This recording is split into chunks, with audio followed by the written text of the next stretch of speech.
sec. Okay, so welcome everybody. I am super, super excited to be sharing with all of you one of my favorite people. And this is Tina Greenbaum. She has been on this journey with me. Oh my gosh, I think we're coming on to a decade now. I think so too. It's crazy. Do you see my screen with you and I? Say it again. Do you see my screen with you and Yeah. I? Yes, Okay. I do. Okay, I just want do. to make sure. Okay, so for all of you, Tina is somebody who's very near and dear to literally the intimate knowings of my family. And her and I actually met at another conference, CEO Space, and some of you actually know it. Some of you who are here know about this. And what's really amazing is it was in the morning and we were having breakfast, right? And Yes. I was feeling crazy. Because I was dealing with teenagers, twin teenagers in stereo, right? Like for all of you who have teenagers, you get it, but seriously, twin teenagers in stereo, oh my gosh, it's a whole new level of like, what the what? Anyway, so long story short, Tina let me know that what I was dealing with was completely normal and they were crazy. And she was explaining to me the whole like, neuron pathways and all this and what happens with teenagers. Anyway, she just has from that day forward has like we've had this amazing relationship, and we literally meet like literally every single Wednesday and have for years and years and years, which is amazing. And so she is a TED Talk speaker, which is really cool. She also has wrote in a really incredible book, and she speaks for I would say at corporate events and teaching and working with executive suite level leaders that are teaching about so many things from mastery under pressure. You've spoken at my other conferences with the Wealth Wise Women. So today I'm really excited to have you talk about just something that is, what's happening culturally inside of just the economy and the conflict and just all the things that are happening, and talking to us about rebuilding trust and eliminating conflict in our organizations. I think this Yes. is a really important subject for us to talk about. And I feel like we can never have enough skills or tools or training around this particular subject and developing this skill. So I'm super, super happy to have you here doing this. And for all of you, we're going to have a Q&A webinar next on Thursday, in 2 days Thursday. now, about this. So I really want you to be, thoughtful and mindful about this and come to us on Thursday with all of those questions so we can really dig in further around all of this. So without further ado, Tina, thank you for being here. Yeah. Thank you, I love Catherine. this. And yes, we love each other.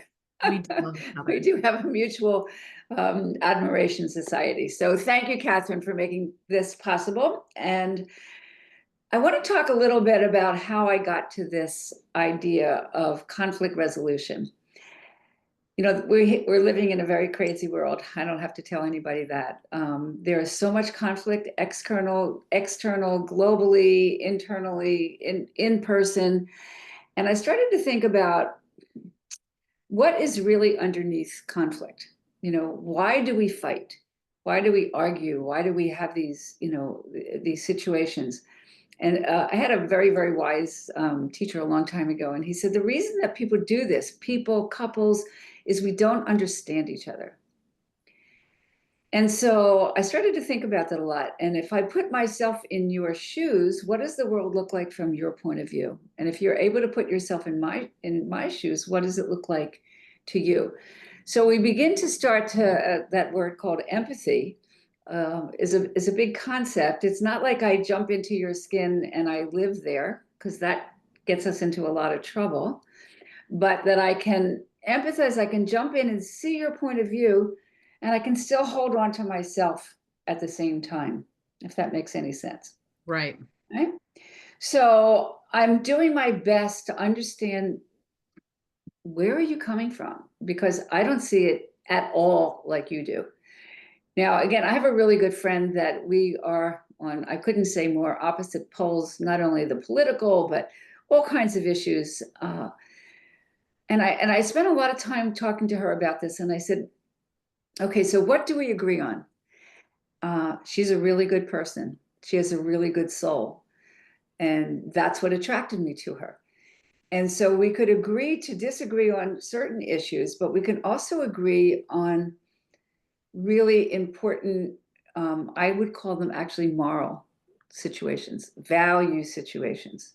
Because when our values get very, very dispersed and we don't really understand ourselves, we don't understand where we're coming from, we then react rather than responding thoughtfully. So as I continued on this journey of conflict resolution, and you can see in the background that my book and the name of my company is called Mastery Under Pressure.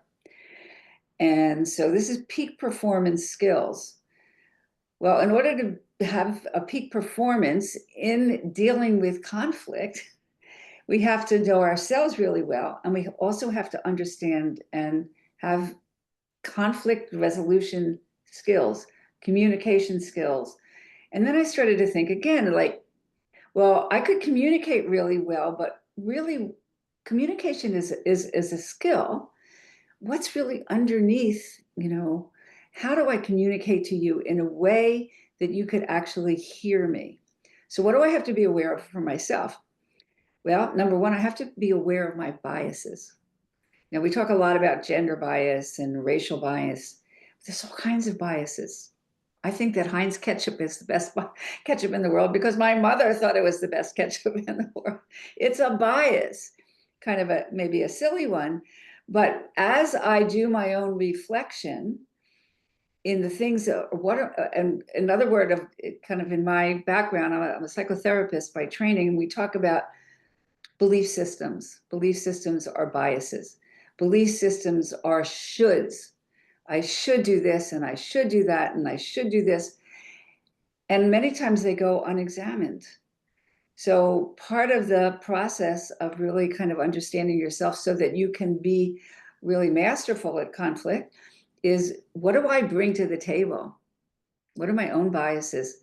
I had a conversation with somebody not too long ago, and I walked away from it, and I was not happy with the way that I kind of said something. And it had to do with a racial connotation.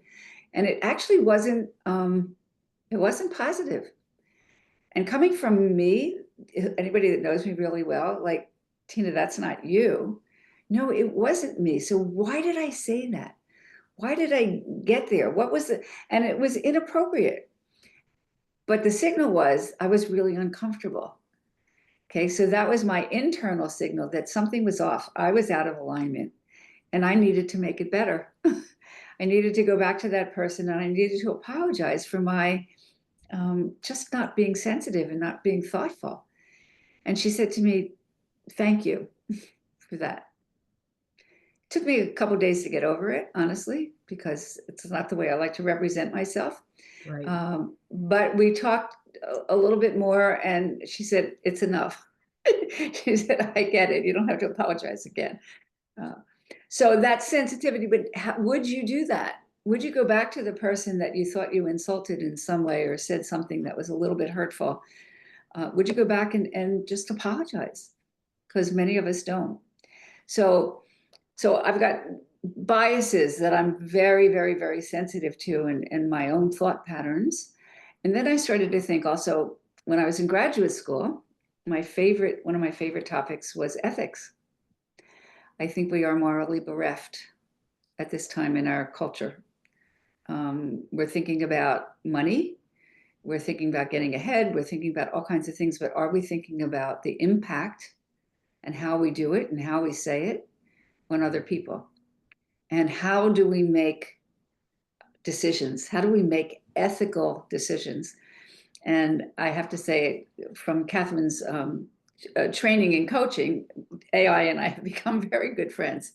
And I said, I had this idea about moral development and value development and bringing this to the workplace as well. And it came back to me, this theory that I had learned like 40 years ago, 40, 50 years ago, called the Kohlberg's theory of moral development. So when I talk about conflict, it's a little convoluted perhaps, but it's not single focused.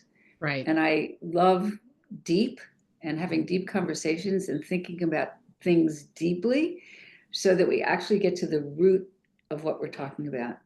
Right. And that's my just very short version of talking about conflict. So So jump go in. ahead, Catherine. Yeah, jump in. Yeah. No, no, this is you. Do you see the Oh, screen? Leadership without trust? yes, leadership without trust is a house built on sand. And these are some of the things that I actually have written, and now you're reminding me that conflict erodes the foundation of your organization. Just like a family, any relationship, when there is unspoken kinds of things going on, that the foundation is rocky. And when that's rocky, all kinds of things come out, and we say all kinds of things, and we have all kinds of behavior. Sometimes it's very overt. We have people yelling and screaming or short with us or annoyed. And other times it's very covert. Right. Under the hood is the name of my podcast, and it's kind of like that. It's under the hood. It could be just me sitting in a meeting and picking up my phone, not being interested in what you're saying. Could be coming late for things. It could be not showing up, not participating. A whole bunch of different ways that become very demoralizing. So it takes time and energy to resolve disagreements, and most importantly, to rebuild trust. Trust is the whole 9 yards. Right. Okay. Yeah. So, is this for you? You are a leader who values open communication, teamwork, and positive collaboration. Mm-hmm. You're a leader who recognizes the importance of trust, and in driving that, how do you keep the trust and driving this high performance team and achieving your goals? And are you a leader who is committed to creating a culture of respect, empathy, and accountability? These are just some of the questions that I'd love you to think about. And I'm really, really looking forward to Thursday to having your input so that we can have a really good conversation. So the silent thief, this is kind of what I talked a little bit about. It's the one that is overt, not so silent, creates chaos and lowers morale. When conflict is not addressed, it creates a toxic environment and leads to increased stress, decreased productivity, and lack of motivation. And just going back to that little example that I told you about, my conflict was internal. And if I didn't address it, and it was really interesting because it happened early in the morning of a one-day conference. And every time I looked at this woman, I kind of was feeling guilty. So it didn't go away. I identified it, but until I did something with it, and something positive and productive, I hoped it wouldn't go away. Okay, so overt is when it's out there. Covert is without open communication and a shared sense of trust. Your team suffers. People, and again, may feel very reluctant to share ideas, to speak up. Is there a consequence for speaking up? Am I afraid that my job is going to be taken away? Am I going to be seen as women? We're seen as the bitch. Right. Men can be too aggressive. So a whole bunch of things. And why the trust, and I love this, is non-negotiable. Non-negotiable. Okay, your productivity, your success, everything depends on that underlying, foundation, which everything else builds on. What else have we got, Catherine? So here's the So, good stuff. okay, tools. I have a conflict assessment tool right here, actually on my computer, which we were happy to send to you. It gives you strategies. Well, it'll point out the problems. What we can't solve anything until we have the problem. And once we can name the problem, then we can go about and come up with solutions. What kind of solutions do you need? Communication strategies for this open conversation, respectful communication. Do we need to look at some of the other pieces that we're talking about? And then we apply actionable steps. So what's the problem? Let's look at the solution, and then let's apply the solution. So let's So, talk about this. Yeah, the okay. assessment, because I think this is really important. Um, I can actually bring it up and then Yeah. we can send it out so that if we could share my screen. Yep. You should be able to share. Okay, I'm going to share the screen and hopefully not a million other things will come up because I've got a lot of stuff on my thing here. Here we go. Here, let me do this. Can you see it? Can you read it? Or do I need to zoom? Nope, I can see it. Yep. Okay, then I don't need to zoom. I can zoom back. Zoom to fit. Okay. So we have three categories, which we kind of alluded to here. One is, what are the signs of conflict? Team members avoiding direct communication about sensitive topics. Decision-making processes are slow and frequently lead to disagreements. Key employees have recently left. Again, this is a huge issue in organizations, trying to keep top talent. And as we said, everything comes from the top. And if it filters down in a way that this top talent knows that it could go someplace else, they're gone. They're gone in a very, very short period of time. We talk about biases. Team meetings are dominated by one or two voices. That's a bias. You ever sit in a meeting where the same people are just talking, talking, talking, and the leader or the facilitator doesn't stop them? And this is when the phones come out and people start gazing, and there's little participation from others. Side conversations, back channeling. Um, I got a call one time from the board was having difficulty with the CEO and the executive team, because anytime the board wanted to implement something, the team would be unhappy and they'd go back, and there was all this back channeling. The CEO was left out, and there was just a lot of dysfunction. Morale. Um, Employees frequently disappear. They're unmotivated. They avoid collaborating. Again, you can read all this stuff. Procrastination, again, is another one of those, what should we call, passive aggressive kinds of ways of being angry. I'm not going to tell you that I'm not going to show up. I'm just not going to show up, or I'm going to show up late, and I'm not going to tell you why I'm mad.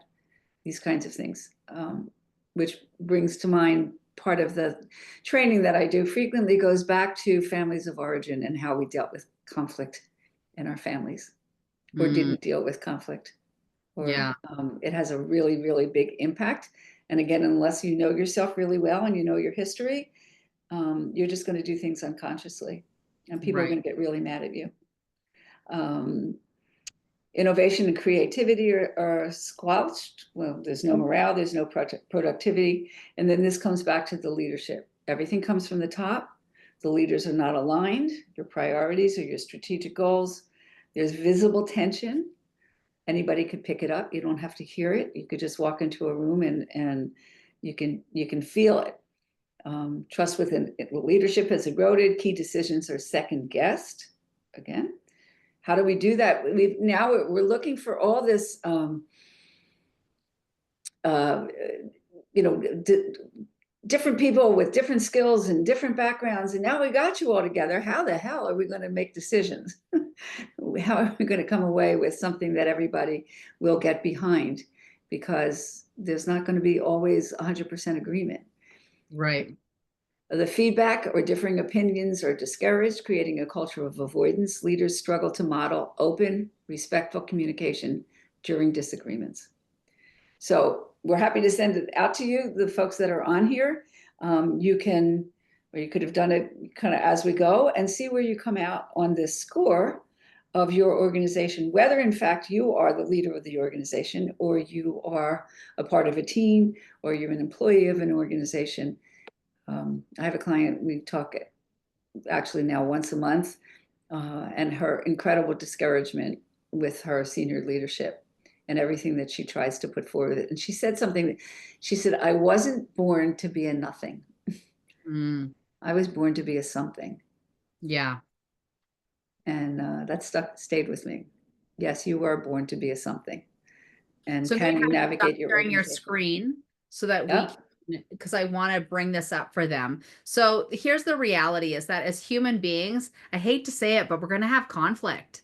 Like Tina and I had a whole conversation this morning about it. And it's just like, I'm like, like no matter how much personal development or courses or classes or books, or it doesn't matter. Like humans are humans, they're not spreadsheets. Some days I seriously, especially my teenagers, I wish they were. Like, good God, life would be so much easier if they were a freaking spreadsheet. But it's not how it works. So I deal with these things called conflict with people. So what I love is that I have Tina on speed dial. And for all of you, like seriously, if you're interested in more about this, please join us on Thursday because I'd love to be able to have Tina, be somebody who's on speed dial for you because it's just something we got to deal with as business owners, leaders, entrepreneurs, investors. It's the things. This is like I don't know, the ucky part of being human. I don't know. Ew. Just call it what it is, not a spreadsheet. So yeah, we'd love to send this to you. And the thing to look at is like, are you ready to rebuild trust? Trust in your team, trust in maybe even like a partnership, whatever that looks like. Tina's definitely somebody who's here that again has walked alongside of me and my super prickly teenagers and Oh, continue yes. to. Literally as a conversation this morning we were having. Um, Yes. so if you're one of those that, I don't know, has relationships and has to deal with prickly people, this is the place to be. We're going to talk about all the unpleasant things that people don't talk about that I feel like need to be talked about, right? Like you're not alone. You're not alone in dealing with this stuff and having people who are highly trained, educated, developed that can help us come alongside of us and, help us get trained to be able to go through all this. This is really important. So come to the webinar on Thursday. I'll send you out an email. Thank you for being here. Yeah, we're here to talk about all the unpleasant, uncomfortable things, but the things that actually matter and that move the needle forward. Yeah. And there's one other thing I want to add, Yeah. Catherine. A lot of times we look at conflict as something bad, but it is definitely the impetus for growth. Okay, Um, so say that again because I look as conflict as bad. Let's just yeah, face it. I conflict want doesn't always, it doesn't feel good. Okay. Those uncomfortable feelings don't feel good, but it's the impetus for growth. As you walk away, or as I'm going to go back to that conversation that I had, that I said something that I was uncomfortable with, I just felt better. That woman and I had a relationship that we didn't have before. We had an understanding. We have something to grow on. That's really the way I want people to look at it. It is an impetus for growth and something not to be avoided because the energy is going to go somewhere. And if you don't deal with it and you don't name it and you don't work with it, you don't grow, number one, and things deteriorate, underneath you. So there you go. That's annoying. I'm just gonna say what everybody else is thinking. But we got to deal with it. So as always, Yes, we do. I love and hate our conversations, Tina. That's But I do okay. love you. So I love you too. And I don't hate you ever. So no, I don't hate you either. I just don't really like these annoying conversations. But I just want everybody to be happy and get along and be like a spreadsheet. Here's the formula, and you do this, right. and you get this. It works because of these things called feelings and Yeah. family origin and anyway. Okay. We'll talk some more for sure. So Thursday, be here, bring your questions. And I hope this was helpful because, again, I think that conflict assessment that Tina has will definitely give you access to that. Um, anyways, just really, really powerful stuff. So I hope you have an extraordinary day. And Tina, thank you, thank you, thank you for coming Thank and you. helping Thank you. Thank up you for the the hard thing. invitation. Yeah, and Yeah. we'll be back on Thursday. All right. I love it. Okay, Bye with for that, now. have an amazing day. Thank you, everyone.